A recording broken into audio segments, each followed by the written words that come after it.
Selamat datang saudara-saudari. Kita mau bersambung mengenai Roh Kudus. Ya. Hari ini kita mau belajar bahawa pekerjaan Roh Kudus.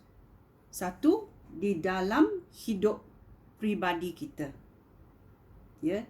Kita beriman untuk hidup bersama-sama Roh Kudus.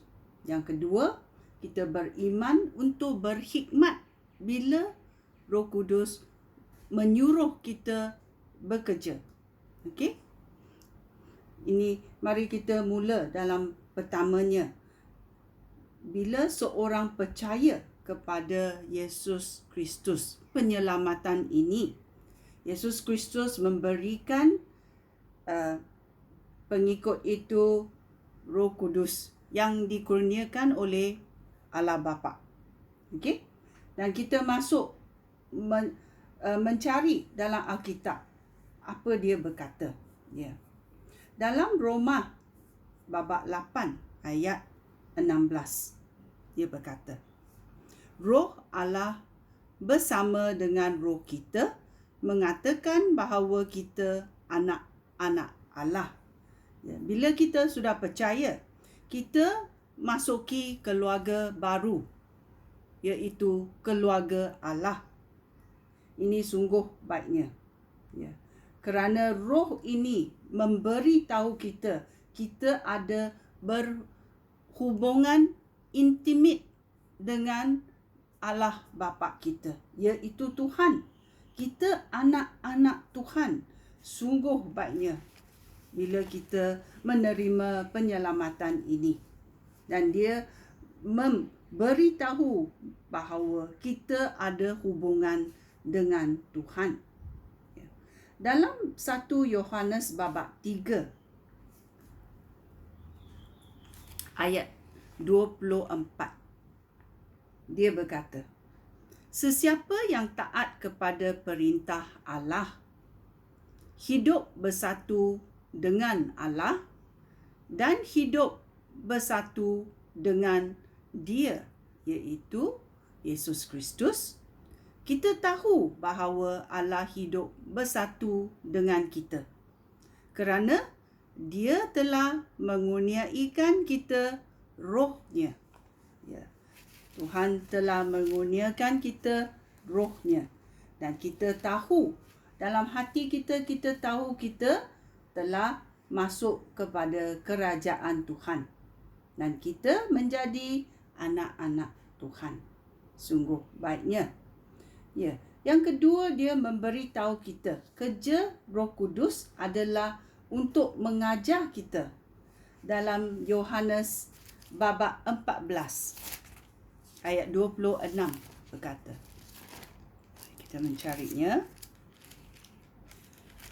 Yohanes babak 14 ayat 26. Roh Allah, penolong yang akan diutus oleh Bapa demi nama aku, akan mengajar kamu segala-galanya dan akan mengingatkan kamu segala yang telah aku katakan kepada kamu. Ya. Bila Yesus ada di dunia ini, dia mengajar pengikut-pengikutnya macam mana teladannya, macam mana dia menjalani hidupnya. Dan ini akan dikurniakan Roh Allah, penolong yang akan diutus oleh Bapa demi nama Yesus Kristus, akan mengajar kita semua segala-galanya dan akan mengingatkan kita semua segala yang telah Yesus Kristus katakan kepada kita. Kerana Alkitab ini banyak, bukunya besar juga kan. Roh Kudus akan memberitahu kita. Bila kita membaca Alkitab, kita akan diingatkan oleh Roh Kudus apa yang dikatakan oleh Yesus Kristus dalam Alkitab. Kerana ayat Tuhan sangat berkuasa dan sangat penting. Dan Roh Kudus akan mengajar kita. Ya. Apa lagi kerja Roh Kudus? Roh Kudus akan membimbing kita. Ya, sangat penting. Roma babak 8 berkata, ayat 14. Orang yang dipimpin oleh Roh Allah itu adalah anak-anak Allah. Ya. Dia akan membimbing kita kerana kita anak-anak Allah. Ya.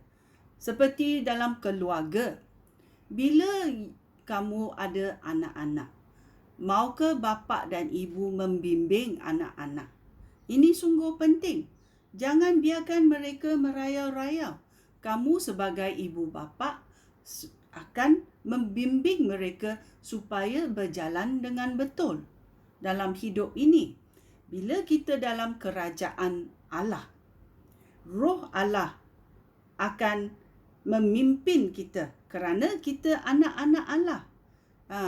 Bila kita keluar dari atau terserong, Roh Kudus akan datang disiplin kita kerana dia akan membimbing kita. Dia mengajar kita, dia membimbing kita. Apa lagi? Ya. Roh Kudus akan menolong kita hidup. Hidup untuk menyenangkan hati Allah. Ya. Dalam Galatia 5 babak 5 ayat 16 dia berkata. Galatia, carinya. Galatia babak 5 ayat 16. Dia berkata, inilah maksudnya, biarlah Roh Allah memimpin hidup kita, dan janganlah hidup menurut keinginan tabiat manusia. Ya, kita diberi pilihan untuk hidup. Kita diberi pilihan untuk hidup kerana Tuhan memberi kuasa untuk kita memilih. Tetapi apa yang Tuhan sungguh mahu kita buat? Biarlah Roh Allah memimpin hidup kita, dan janganlah kita hidup menurut keinginan nafsu kita sendiri. Ya, ini tabiat manusia. Kita mahu jalan kita sendiri. Tetapi kalau kita taat kepada apa yang Tuhan katakan, ini sungguh baik. Kita dipimpin oleh Roh untuk hidup memuliakan Tuhan. Ya. Apa lagi? Roh Kudus menolong kita dalam doa. Dalam Roma babak 8 ayat 26.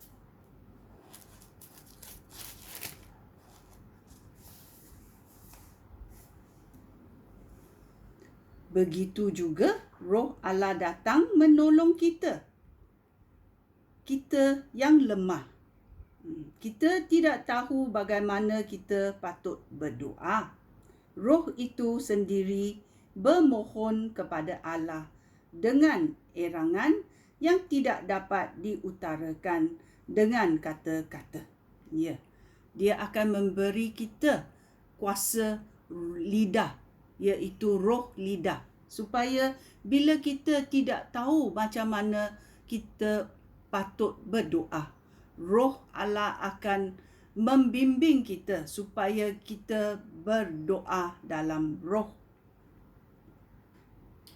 Okey, apa lagi? Roh Allah memberi hidup kepada badan kita. Sungguh baiknya. Roma babak 8 ayat 11. Dia berkata, jika Roh Allah yang membangkitkan Kristus daripada kematian hidup dalam diri kamu, dia akan membangkitkan Kristus daripada kematian itu, juga akan menghidupkan badan kamu yang fana. Dia melakukannya dengan rohnya yang hidup dalam diri kamu. Ya. Bila kita ada Roh Allah dalam hati kita. Kerana dia menginap dalam badan kita, dalam hati kita.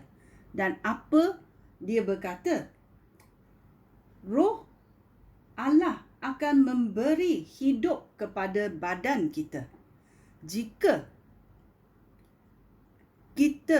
Jika Roh Allah yang membangkitkan Yesus Kristus daripada kematian hidup dalam diri kamu, dia akan membangkitkan Kristus daripada kematian itu, juga akan menghidupkan badan kamu yang fana. Dia melakukannya dengan rohnya yang hidup dalam diri kita. Ya. Sungguh baiknya kerana Roh Kudus boleh membangkitkan badan kita yang fana, badan kita yang sakit, badan kita yang lemah. Dia boleh membangkitkan. Haleluya. Ya. Ini adalah ciri-ciri kerja Roh Kudus dalam hidup pribadi kita.